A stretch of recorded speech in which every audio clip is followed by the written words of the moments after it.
नमस्कार दोस्तों, इजराइल और फिलिस्तीन में अभी भी युद्ध के शोले बरस रहे हैं। हमास ने इजराइल के रेजिडेंशियल एरिया और सैन्य बेस को टारगेट किया। हमास के हमले के बाद इजराइल में अफरा तफरी मच गई। इजराइल ने भी फिलिस्तीन में एयर स्ट्राइक कर तबाही मचा दी।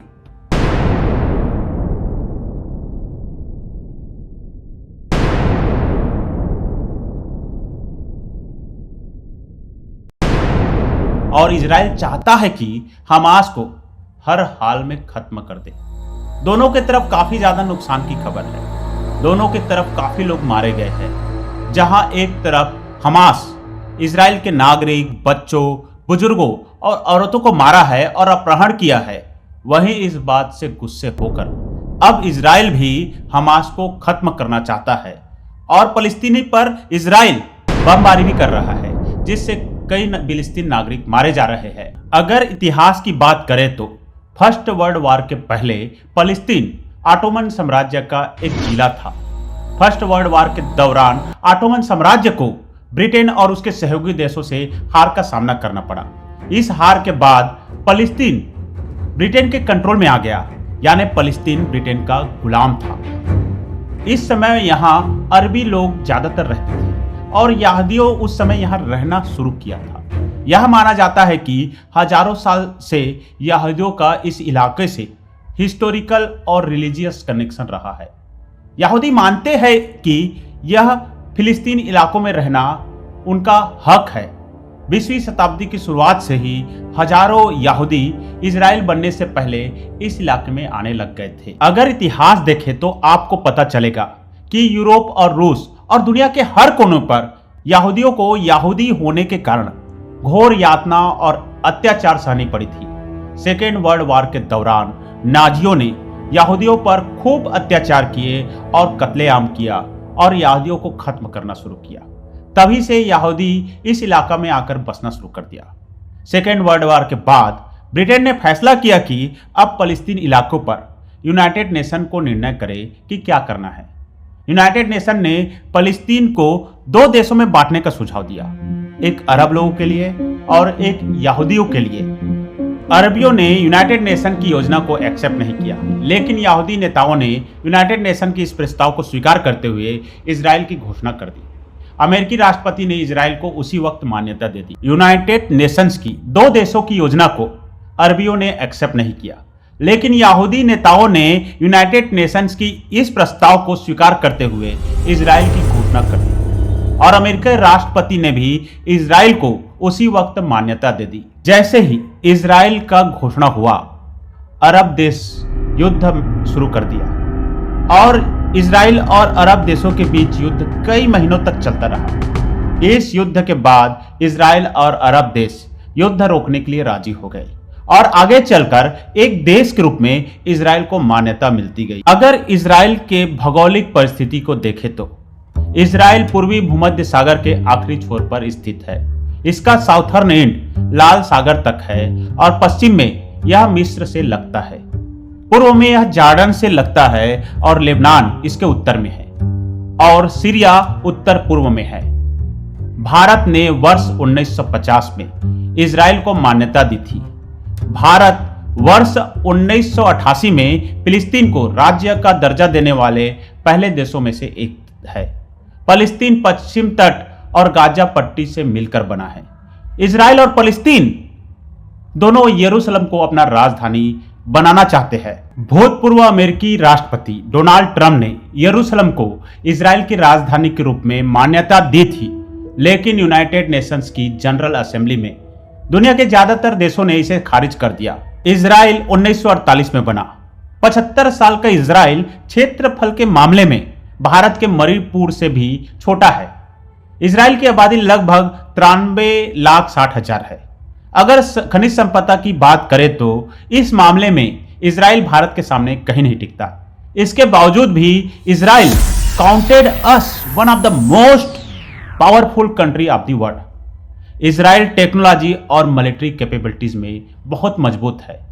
इजराइल पर एक बुक लिखा गया है। इस बुक का नाम है the weapon wizard, how Israel become a high tech military super power.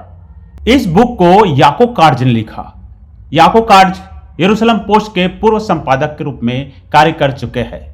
इस बुक के अनुसार इजराइल के गठन के 2 साल बाद यानी 1950 में इजराइल ने अपना पहला बिजनेस डेलीगेशन अमेरिका के लिए भेजा। इजराइल बिजनेस पार्टनर के लिए परेशान था क्योंकि इजराइल के पास प्राकृतिक संसाधन नहीं थे और जब नेचुरल रिसोर्सेज नहीं है तो कैसे कोई देश अपना अर्थव्यवस्था बना सकता है। इजराइल के पास न तो तेल था और न ही खनिज संपदा। इस बुक में यहां तक लिखा है कि जब उस समय इजराइल अपने बिजनेस डेलीगेशंस अन्य देशों में भेजा करते थे तो सभी देशों में उसका मजाक उड़ाते थे। उस समय इजराइल संतरा, केरोसिन, स्टोव और नकली दांत बेचने का कोशिश कर रहा था। अर्जेंटीना जैसे देशों में संतरा का उत्पादन पहले से बहुत ज्यादा होता था और आसपास के देशों में जहां इजराइल अपना बिजनेस डेलीगेशन भेजता था वहां बिजली की कमी नहीं थी, इसलिए केरोसिन की भी जरूरत नहीं थी। आप ही सोचिए कि इजराइल के पास उस समय एक्सपोर्ट के लिए क्या था। आखिर उस समय इजराइल क्या एक्सपोर्ट कर सकता था। इजराइल के पास बहुत बड़ी समस्या थी। आज के तारीख में इजराइल हाईटेक सुपर पावर है और दुनिया भर में आधुनिक हथियार बेचने के मामले में इजराइल काफी आगे है। इजराइल हर साल करीब 615 अरब डॉलर का हथियार बेचता है। इतना संघर्ष होने के बाद भी 1985 तक इजराइल दुनिया भर में ड्रोन का सबसे बड़ा निर्यातक देश रहा है।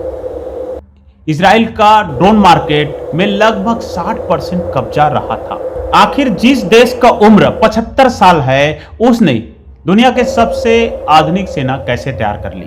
इसका जवाब है इजराइल का नेशनल स्ट्रक्चर।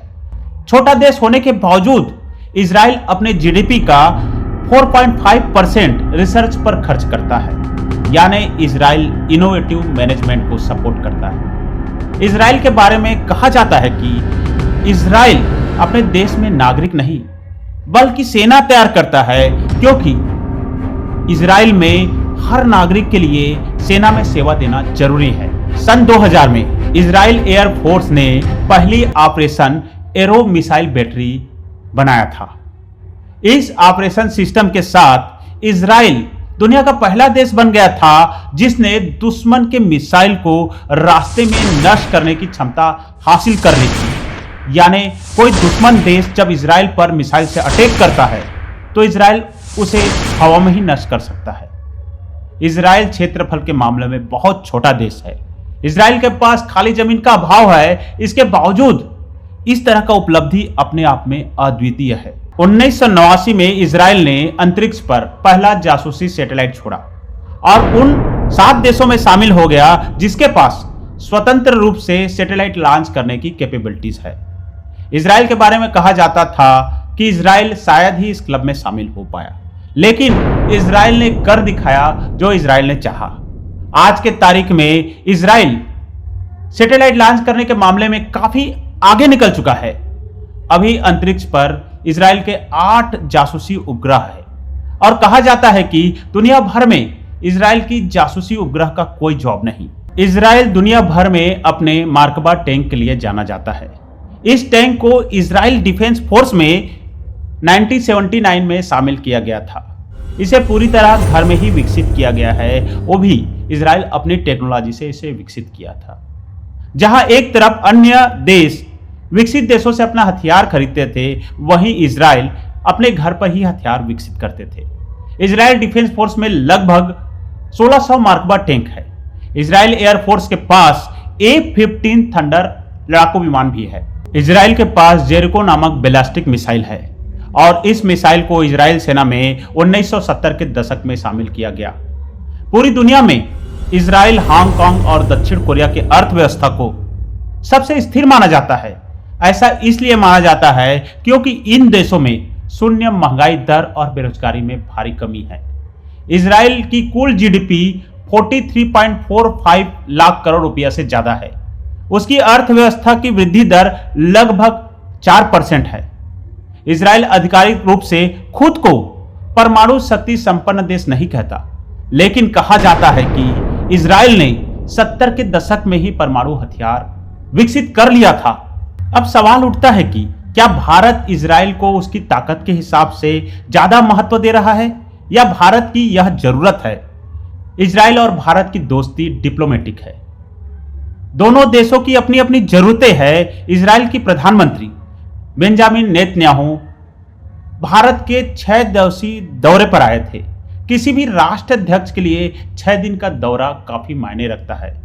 90 के दशक में भारत ने इजराइल के साथ राजनयिक संबंध स्थापित किया जब पूरी दुनिया बदल गई थी और सोवियत संघ बिखर चुका था।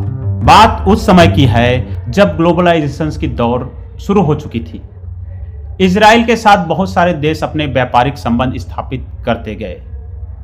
सोवियत संघ का पतन उस दौरान चालू था और भारत ने भी व्यापार के लिए अमेरिका की तरफ रुख किया। तब कहा जाता था कि अमेरिका का रास्ता इजराइल से होकर जाता है और भारत ने इसी रास्ता को निशाना साधा।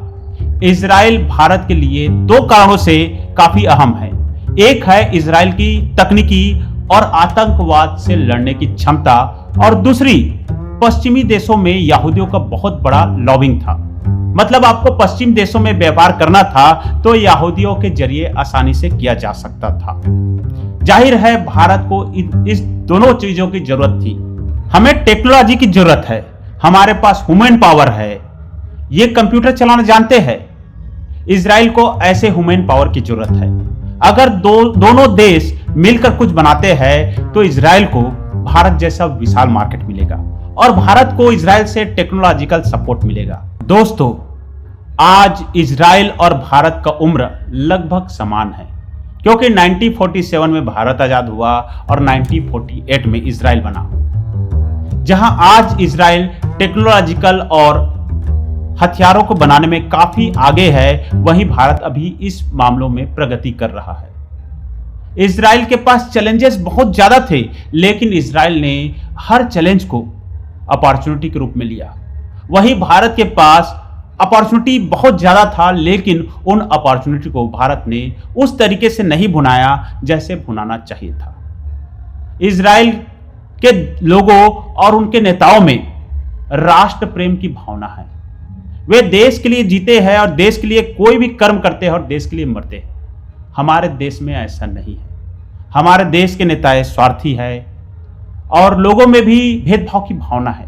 इन सभी भावनाओं को मिटाकर हमें राष्ट्रवाद और देश हित की भावना जागृत करना पड़ेगा, तभी हमारा देश सशक्त बनेगा। जय हिंद, जय भारत।